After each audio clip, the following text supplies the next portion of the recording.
മണ്ണിടിച്ചിലുണ്ടായ ഷിരൂരിൽ നാവികസേനാ സംഘം അവിടെ നിന്ന് മടങ്ങിയിരിക്കുന്നു എന്നതാണ്. ഗംഗാവലി പുഴയിൽ ഇന്ന് നാവികസേനയുടെ മുങ്ങൽ വിദഗ്ധരോ ആരും തന്നെ പരിശോധനകൾ നടത്തിയിട്ടില്ല. രക്ഷാപ്രവർത്തനം ഏതാണ്ട് പൂർണ്ണമായും ഉപേക്ഷിച്ച നിലയിലാണെന്ന ആരോപണം ഉന്നയിക്കുന്നുണ്ട് വിജിൻ MLA. രക്ഷാദൗത്യം തുടരും എന്ന് പറഞ്ഞ ആരെയും ഇപ്പോൾ ദൗത്യ മേഖലയിൽ കാണാനില്ല. രക്ഷാപ്രവർത്തനം മുന്നോട്ട് കൊണ്ടുപോകാൻ കർണാടകയ്ക്ക് താല്പര്യമില്ല എന്ന് തോന്നുന്നു എന്നതാണ് വിജിൻ MLA ഉന്നയിക്കുന്ന പ്രധാനപ്പെട്ട ആരോപണം. അരുൺ പൂപ്പറമ്പ, ഞങ്ങളുടെ പ്രതിനിധി, ഡേ 1 തൊട്ട് ഷിരൂരിൽ അപകടമുണ്ടായ സമയം മുതൽ അവിടെ നിന്നുള്ള വിവരങ്ങൾ ക്രോഡീകരിച്ച് കൃത്യമായി നൽകിക്കൊണ്ടിരുന്നത് അരുൺ പൂപ്പറമ്പയാണ്. അരുൺ നമ്മളോടൊപ്പം തുടരുന്നുണ്ട് ഷിരൂരിൽ നിന്ന്. അരുൺ, നമുക്ക് മനസ്സിലാക്കാൻ, ഇപ്പോൾ അരുണിന്റെ റിപ്പോർട്ടിൽ നിന്ന് മനസ്സിലാക്കാൻ കഴിയുന്നത് താൽക്കാലികമായിട്ടല്ല ദൗത്യമേഖലയിൽ നിന്ന് സംഘം മടങ്ങിയിരിക്കുന്നു നാവികസേനയുടെ. മാത്രമല്ല ഏതാണ്ട് പരിശോധനകൾ അവസാനിപ്പിച്ച മട്ടാണ് എന്നാണല്ലോ. അരുൺ, എന്തൊക്കെ പുതിയ വിവരങ്ങളാണ് ഇപ്പോൾ നൽകാനുള്ളത്? ഇവരെ വീണ്ടും ഏതെങ്കിലും ഒരു സാഹചര്യത്തിൽ ഈ പരിശോധന തുടരാനുള്ള, പുനരാരംഭിക്കാനുള്ള എന്തെങ്കിലും സാധ്യതകളുണ്ടോ? ഇനി നമ്മൾ SP നാരായണയെയും അതുപോലെ തന്നെ ജില്ലാ കളക്ടർ ലക്ഷ്മിപ്രിയയും ഒക്കെ നമ്മൾ ബന്ധപ്പെട്ടിട്ടുണ്ടോ? അവരിൽ നിന്ന് എന്തെങ്കിലും ഒരു വിവരം കിട്ടാൻ ഇടയുണ്ടോ? ഗോപികൃഷ്ണൻ, ഇതിൽ ഏറ്റവും പ്രധാനപ്പെട്ട കാര്യം, ഇന്നലെയാണ് ഈ ദൗത്യം അവർ താൽക്കാലികമായി അവസാനിപ്പിക്കുന്നു. അതായത് കൂടുതൽ യന്ത്ര സംവിധാനങ്ങളും അതോടൊപ്പം ഈ പുഴയിലെ അടിയൊഴുക്കും കുറഞ്ഞാൽ അവർ ദൗത്യം പുനരാരംഭിക്കുമെന്നവർ ഔദ്യോഗികമായി തന്നെ പ്രഖ്യാപിച്ചത്. അതിനുശേഷം കേരളത്തിന്റെ ഭാഗത്തുനിന്ന് വലിയ വിമർശനമുണ്ടായിരുന്നു. മുഖ്യമന്ത്രി തന്നെ കർണാടക മുഖ്യമന്ത്രി സിദ്ധരാമയ്യക്ക് കത്തയക്കുന്ന സാഹചര്യമുണ്ടായി. തെരച്ചിൽ തുടരണമെന്ന് ആവശ്യപ്പെട്ടു. അതിനുശേഷം ഇവിടെ ഈ ജില്ലയുടെ ചുമതലയുള്ള മംഗളവൈദ്യ മന്ത്രി ഉൾപ്പെടെ എത്തിയതിനു ശേഷം അവർ ഇതുമായി ബന്ധപ്പെട്ട ഒരു ഉന്നതതല യോഗം ചേർന്നു. അതിനുശേഷം ഇവിടുത്തെ സ്ഥലം MLA ഉൾപ്പെടെ പ്രതികരിച്ചത് ഇത് താൽക്കാലികമായി ഈ ദൗത്യം അവസാനിപ്പിക്കുന്നത് മാത്രമാണ്. അവർ ഇത് അടുത്ത ദിവസങ്ങളിൽ തന്നെ തുടരും. അത് ഈ അടിയൊഴുക്ക് കുറഞ്ഞാൽ, അതോടൊപ്പം തന്നെ ഈ തൃശ്ശൂരിൽ നിന്നുള്ള ഈ ഡ്രഡ്ജിംഗ് യൂണിറ്റ് ഉൾപ്പെടെ എത്തിച്ചു കഴിഞ്ഞാൽ അവർക്കിത് തുടരാൻ സാധിക്കുമെന്ന കാര്യമാണ് അവർ പറഞ്ഞിരുന്നത്. അതിന് തൊട്ടു പിറ്റേ ദിവസമാണ് നമ്മളിപ്പോൾ ഈ സംസാരിച്ചു കൊണ്ടിരിക്കുന്നത്. നമ്മൾ ഈ ദുരന്ത മേഖലയിൽ എത്തി നിൽക്കുമ്പോൾ ഇവിടെ ഈ ജില്ലാ ഭരണകൂടത്തിന്റെ ഭാഗമായിട്ടോ ദൗത്യ സംഘത്തിന്റെ ഭാഗമായിട്ടോ ഒരാളെ പോലും കാണാനില്ല എന്നതാണ് ഏറ്റവും പ്രധാനപ്പെട്ട കാര്യം. അതുകൊണ്ട് തന്നെയാണ് ഈ സ്ഥലം സന്ദർശിച്ച ശേഷം വിജിൻ MLA ഉൾപ്പെടെ ആ വിമർശനം ഉന്നയിക്കുകയും ചെയ്തിട്ടുള്ളത്. പക്ഷെ അരുൺ, നമുക്കറിയാം തുടക്കത്തിലൊക്കെ വലിയ വീഴ്ചകൾ സംബന്ധിച്ചിട്ടൊക്കെയുള്ള വിമർശനങ്ങൾ നേരിടേണ്ടി വന്നെങ്കിലും പിന്നീട് നാവികസേന എത്തുന്നു, ആർമി എത്തുന്നു, വിദഗ്ധരുടെ സംഘം അവിടെ എത്തുന്നു, ജില്ലാ ഭരണകൂടം ഉണർന്ന് പ്രവർത്തിക്കുന്നു, MLA സജീവ സാന്നിധ്യമായി അവിടെ നിൽക്കുന്നു, SP-യുടെ നിരന്തരമായ സാന്നിധ്യം അവിടെ ഉണ്ടാകുന്നു. മാത്രമല്ല ഔദ്യോഗികമായി കാര്യങ്ങൾ വിശദീകരിക്കാൻ ഇന്ദ്രപാലന്റെ ഒക്കെ നേതൃത്വത്തിൽ വാർത്താ സമ്മേളനം വരെ വിളിച്ചു നടത്തി കാര്യങ്ങൾ കൃത്യമായി മാധ്യമങ്ങളിലൂടെ ജനങ്ങളെ അറിയിച്ചിരുന്നതാണ്. അപ്പോൾ ഒറ്റയടിക്ക് അങ്ങനെ സ്വിച്ചിട്ടതുപോലെ ഈ ദൗത്യം പ്രവർത്തനങ്ങൾ അവസാനിപ്പിച്ച് മടങ്ങാൻ അവർക്കാകുമോ? ഇത് ഔദ്യോഗികമായി കമ്മ്യൂണിക്കേറ്റ് ചെയ്യപ്പെടേണ്ടതാണല്ലോ. മാത്രമല്ല കേരളം ഔദ്യോഗികമായി തന്നെ തിരച്ചിൽ തുടരണമെന്ന് കർണാടക സർക്കാരിനോട് ആവശ്യപ്പെട്ട ഘട്ടത്തിൽ ഔദ്യോഗികമായ ഒരു മറുപടി കർണാടക സർക്കാർ നൽകേണ്ടതുമാണല്ലോ. ഗോപികൃഷ്ണൻ, തീർച്ചയായിട്ടും നമുക്കിത് പൂർണ്ണമായും ഇവർ ഈ ദൗത്യം അവസാനിപ്പിച്ചു എന്ന് ഈ ഘട്ടത്തിലും പറയാൻ കഴിയില്ല. പക്ഷെ നമ്മൾ നിലവിൽ ഇവിടെ വന്ന് കാണുന്ന കാഴ്ചകൾ അത് നൽകുന്ന സൂചനയാണ് നമ്മൾ ഈ പങ്കുവെക്കുന്നത്.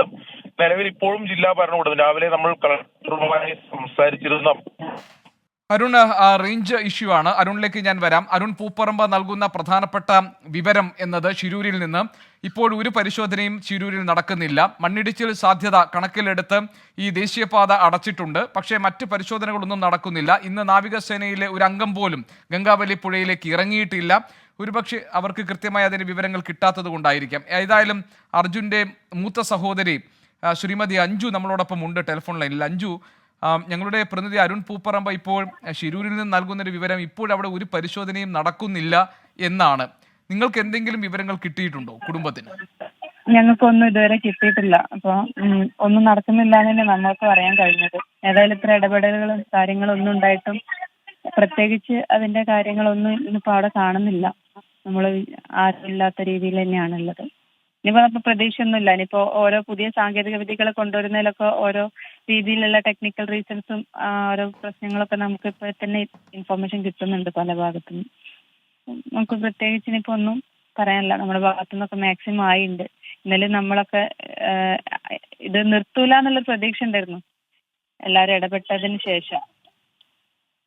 അഞ്ജു, ഈ അവിടെ ഇപ്പൊ സഹോദരങ്ങളൊക്കെ ഉണ്ടല്ലോ, അവരെന്താണ് പറഞ്ഞത്? ഇന്ന് അവര് വിളിച്ചിരുന്നു? സഹോദരങ്ങള് രണ്ടുപേരും ഇവിടെ എത്തി. ഇപ്പൊ ഹസ്ബൻഡാണ് അവിടെ ഉള്ളത്. ഓ ശരി, അഞ്ജുവിന്റെ ഹസ്ബൻഡാണ് അവിടെ ഉള്ളത് അല്ലേ? എന്റെ ഹസ്ബൻഡാണ്. അദ്ദേഹം വിളിച്ചോ ഇന്ന്? കുറച്ചു നേരം മുന്നേ വിളിച്ചിട്ടുണ്ടായിരുന്നു. എന്താ പറഞ്ഞത്? അല്ല, പ്രത്യേകിച്ച് ഒന്നും നടക്കുന്നില്ല എന്നുള്ള രീതിയിൽ തന്നെയാണ് പറഞ്ഞത്. അഞ്ജു, നമുക്ക് അഞ്ജുവിന് അറിയാമല്ലോ, കേരള ഗവൺമെന്റ് കർണാടക സർക്കാരിനോട് ആവശ്യപ്പെട്ടിട്ടുണ്ട്. കാരണം അർജുനെ കുറിച്ച് ആവശ്യപ്പെട്ടിട്ടുണ്ട്. അതെ. അപ്പോ സ്വാഭാവികമായിട്ടും അവിടുന്ന് എന്തെങ്കിലും ഒരു ഒഫീഷ്യൽ റിപ്ലൈ കിട്ടേണ്ടതാണ്. ഔദ്യോഗികമായി തന്നെ ഒരു മറുപടി നമുക്ക് ഇതുവരെ ഒരു റിപ്ലൈയും ഒന്നും തന്നെ ആരും പറഞ്ഞിട്ടില്ല, വിളിച്ചിട്ടുമില്ല. ഒരു ഒഫീഷ്യൽ റിപ്ലൈയും കാര്യങ്ങളും നമുക്ക് ഇതുവരെ കിട്ടിയിട്ടില്ല. അഞ്ജു 2 ദിവസം മുൻപ് അഞ്ജു വേറൊരു ചാനലിനോട് സംസാരിക്കുന്നത് ഞാൻ കണ്ടിരുന്നു. അപ്പോൾ അഞ്ജു പറഞ്ഞത് എന്തായാലും നമുക്ക് അർജുനെ കുറിച്ച് എന്തെങ്കിലും വിവരം കിട്ടിയേ മതിയാകൂ എന്നാണ്. അങ്ങനെ തന്നെയല്ലേ ഇപ്പോഴും നിങ്ങൾ നിൽക്കുന്നത്? അല്ലേ? ഇപ്പോഴും അത് തന്നെയാണ് നമ്മൾ നിൽക്കുന്നത്. അതിനുവേണ്ടി ഏതറ്റം വരെ പോകാനും ഞങ്ങൾ ഇപ്പോഴും തയ്യാറുമാണ്. എന്തെങ്കിലും നമുക്കറിയണം. അവിടെ നിന്നാണ് അവനും അവന്റെ ട്രക്കും മിസ്സായത്. അപ്പൊ അവിടെ നിന്ന് എങ്ങോട്ടും പോകാനുള്ള സാധ്യതയില്ല. അവരും മെനയാന്ന് ട്രക്ക് ലൊക്കേറ്റ് ചെയ്തു എന്നൊക്കെ പറഞ്ഞപ്പോൾ നമ്മൾ ഓരോ നിമിഷം അതിനു വേണ്ടി കാത്തിരുന്നതാണ്. പിന്നെ അതിനെ പറ്റി യാതൊരു ഇൻഫോർമേഷനും ഇല്ല. അഞ്ജു, അമ്മയും അച്ഛനും എന്താ പറയുന്നത്? മകൻ എന്ത് പറ്റിയെന്ന് അറിയാതെ എല്ലാ ദിവസവും നീക്കിക്കൊണ്ടിരിക്കുകയാണ്. ഇന്നും ഇപ്പൊ പറയുന്നുണ്ട്, ഇപ്പൊ 14ാമത്തെ ദിവസമാണെന്നുള്ളത്. ഒരിടത്തൊന്നും എന്താ പറയേണ്ടത് നമുക്കറിയില്ല. അവരെ കാണുമ്പോൾ ഒഴിഞ്ഞു മാറി നടക്കുക എന്നല്ലാതെ വേറെ ഓപ്ഷൻസ് ഇല്ല. അഞ്ജു, ഇവിടുന്ന് ഈ കേരള കാർഷിക സർവകലാശാലയിലെ ഒരു കൂട്ടം വിദഗ്ധർ അങ്ങോട്ട് പോയിട്ടുണ്ട്. അഞ്ജു കണ്ടു കാണും വിവരങ്ങളൊക്കെ. അപ്പൊ അവര് നോക്കുന്നത് ഈ ഡ്രഡ്ജർ കൊണ്ട് എന്തെങ്കിലും കാര്യമുണ്ടോ എന്നൊക്കെ നോക്കാനാണ്. അപ്പോ എന്ത് തരത്തിലാണെങ്കിലും ആ പരിശോധന നടക്കണം, അല്ലെ അഞ്ജു? നമുക്ക് അത്രേ ഉള്ളൂ. പരിശോധന യാതൊരു കാരണവശാലും നിർത്തരുത് എന്ന് നമ്മൾ ഇന്നലെ വീണ്ടും പറഞ്ഞിട്ടുണ്ടായിരുന്നു. അറിയില്ല, ഇതിനിപ്പം 4 ദിവസത്തേക്ക് നിർത്തിവെച്ച് അതിന് ഇത്ര കാലത്തേക്ക് നിർത്തും ഒന്നും നമുക്കറിയില്ല. ഒരു പക്ഷെ ഇത് മൊത്തമായിട്ട് അവര് നിർത്താനുള്ള അതിന്റെ ഒരു മുന്നോടിയായിട്ടാണോ ഇങ്ങനെ പറഞ്ഞു നിർത്തിയെന്നൊന്നും അറിയില്ല. പിന്നെ ഇപ്പൊ ഡ്രഡ്ജിങ് അവിടെ നടക്കൂല എന്നുള്ള രീതിയിലായിരിക്കും അടുത്ത ഇൻഫോർമേഷൻ വരിക. ഇപ്പൊ ഇതുവരെ നടന്നൊരു സംഭവം വെച്ചിട്ട് നമുക്ക് അതന്നെ തോന്നുന്നു. പ്രത്യേകിച്ച് നമുക്ക് വല്ല ശുഭപ്രതീക്ഷയും കാര്യങ്ങളൊന്നുമില്ല. അഞ്ജു, നമുക്ക് ഇപ്പോഴും ഒരു വ്യക്തത ഇല്ലാത്ത കാര്യം. അഞ്ജുവിന് അറിയാലോ, അപ്പോൾ അർജുൻ ലോറിക്കകത്ത് ഉണ്ടായിരുന്നു എന്നും അതല്ല ഈ അർജുൻ ചായ കുടിക്കാനൊക്കെ ആയിട്ട് മറ്റൊരു 6-7 പേര് അവിടെ ഇറങ്ങിയിരുന്നു ആ കടയിൽ, അവർ കൂടെ ഇറങ്ങിയോ എന്നൊന്നും നമുക്കൊരു വ്യക്തതയില്ല. അഞ്ജുന് എന്തെങ്കിലും ഒരു മനസ്സിനകത്ത് അങ്ങനെ എന്തെങ്കിലും ഒരു ഇൻറ്റ്യൂഷൻ പോലെ എന്തെങ്കിലും തോന്നുന്നുണ്ടോ? അർജുൻ ലോറിക്കകത്ത് തന്നെ ആയിരിക്കും, അങ്ങനെ എന്തെങ്കിലും തോന്നിയിരുന്നു ആലോചിച്ചപ്പോൾ? നമുക്ക് ആ ഒരു ഉറപ്പുള്ളതുകൊണ്ടാണ് നമ്മൾ ഇതുവരെ നിന്നത്. കാരണം അവന്റെ കയ്യിൽ എപ്പോഴും ഫോൺ ഉണ്ടാവും. ഉറങ്ങുന്ന സമയത്ത് മാത്രമേ ഫോൺ എടുക്കാതിരിക്കുള്ളൂ. അല്ലെ നമ്മളൊരു വിളിക്കുക, അല്ലെ നമ്മുടെ വീട്ടിൽ നിന്ന് ഒരു മെസ്സേജ് അയച്ചാൽ അതിനപ്പം റിപ്ലൈ തരും. അപ്പൊ അവന്റെ വൈഫ് അന്ന് രാവിലെ 7-7:30 കൂടിയിട്ട് ഒരു മെസ്സേജ് അയച്ചിട്ട് അതിന് റിപ്ലൈ തന്നിട്ടില്ല.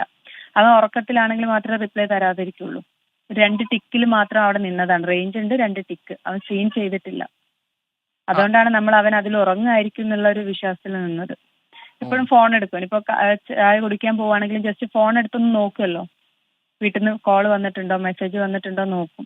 ആ ഒരു വിശ്വാസത്തിലാണ് നമ്മൾ ഇതുവരെ നിന്നത്, വണ്ടി തന്നെ കാണുന്നുള്ള രീതിയിൽ. അഞ്ജു, അപ്പോൾ ഞാൻ വൈഫ് സംസാരിക്കുന്ന അന്ന് കേട്ടിരുന്നു. അപ്പോൾ പറഞ്ഞത് തലേ ദിവസം വിളിച്ചപ്പോൾ ലോഡ് കയറ്റി മടങ്ങുകയാണെന്ന് അർജുൻ പറഞ്ഞു. അതാണ് തോന്നുന്നു അവസാനം ഉണ്ടായ ഒരു കോൺവെർസേഷൻ, അല്ലേ? അതിനുശേഷം രാവിലെ ഒരു മെസ്സേജ് അയച്ചു, ആ 2 ടിക്കിൽ അവിടെ നിന്നു. അപ്പൊ അഞ്ജു ഇതൊക്കെ വെച്ച് ഉറപ്പിക്കുന്നത് അർജുൻ നമ്മൾ വണ്ടി അതെ ആ വിശ്വാസത്തിൽ തന്നെയാണ് നിൽക്കുന്നത്. ലോറിക്കകത്ത് കിടന്ന് ഉറങ്ങുകയായിരുന്നിരിക്കും, അല്ലേ? അതെ അതെ. അഞ്ജു, ഈ ഇന്ദ്രപാലൻ സാറിന്റെ നേതൃത്വത്തിലെ പരിശോധനകളൊക്കെ നടത്തിയല്ലോ. അപ്പോൾ ഒരു CP4 എന്ന് പറഞ്ഞ ഒരു കോണ്ടാക്ട് പോയിന്റ് 4 കണ്ടെത്തിയിരുന്നു. അവിടെ തന്നെ ആയിരിക്കും ലോറി കിടക്കുന്നത് എന്നാണ് അവർക്ക് ഏതാണ്ട് ഉറപ്പിക്കാൻ കഴിയുള്ളൂ. അങ്ങനെയാണെങ്കിൽ ലൊക്കേറ്റ് ചെയ്തെന്നും പറഞ്ഞിട്ടാണ് നമ്മളെ വിളിച്ചത്. അല്ല, നമ്മളെല്ലാം ഇപ്പൊ പത്രത്തിൽ മീൻസ് മാധ്യമത്തിലെല്ലാം നമ്മൾ കാണുന്നത് ലൊക്കേറ്റ് ചെയ്തു ലോറി അവിടെ ഉണ്ട് എന്നാണ് നമ്മൾ പ്രതീക്ഷിച്ചത്. വൈകുന്നേരം ഇപ്പൊ പിന്നെ പ്രത്യേകിച്ച് അതിനെപ്പറ്റി യാതൊരു ഇൻഫോർമേഷനും കിട്ടിയില്ല. ലോറി പുറത്ത് കാണാതെ നമുക്കും ഇനി ഒന്നും വിശ്വസിക്കാൻ നമ്മളും തയ്യാറല്ല. അഞ്ജു, നിങ്ങൾ മുഖ്യമന്ത്രിയെ കാണാനോ എന്തെങ്കിലും ഉദ്ദേശിക്കുന്നുണ്ടോ അഞ്ജു ഈ സാഹചര്യത്തിൽ? ഇപ്പൊ ഇനി ഫാമിലി എല്ലാവരും സംസാരിച്ചിട്ട് ഞാൻ മാത്രം ഒരു തീരുമാനം എടുക്കാൻ പറ്റില്ല. നമുക്ക് ഉണ്ട് കാര്യങ്ങളൊക്കെ. ഇനിയിപ്പം ഹസ്ബൻഡ് കൂടി വന്നിട്ട് കൂടിയാലോചിച്ചിട്ട് നമ്മൾ ഇനി അടുത്ത എന്താന്ന് നോക്കിയിട്ട് ചെയ്യും.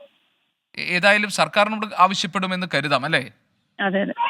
ശരി അഞ്ജു, ഏതായാലും ഈ സമയത്ത് ഇത്ര നേരം സംസാരിച്ചതിന് വളരെയധികം നന്ദി. അഞ്ജു, നമുക്ക് കാത്തിരിക്കാം, എന്തെങ്കിലും ഒരു വിവരം കിട്ടും എന്ന പ്രതീക്ഷയിൽ തന്നെ, കേട്ടോ. അഞ്ജു അർജുനന്റെ മൂത്ത സഹോദരിയാണ് നമ്മളോട് സംസാരിച്ചത്. ഏതായാലും അവർ പ്രതീക്ഷയോടുകൂടി കാത്തിരിക്കുന്നു. ഈ തിരച്ചിൽ അവസാനിപ്പിക്കുന്നതിനോട് ഒരു തരത്തിലും യോജിക്കാൻ കഴിയില്ല എന്നാണ് അവർ പറയുന്നത്.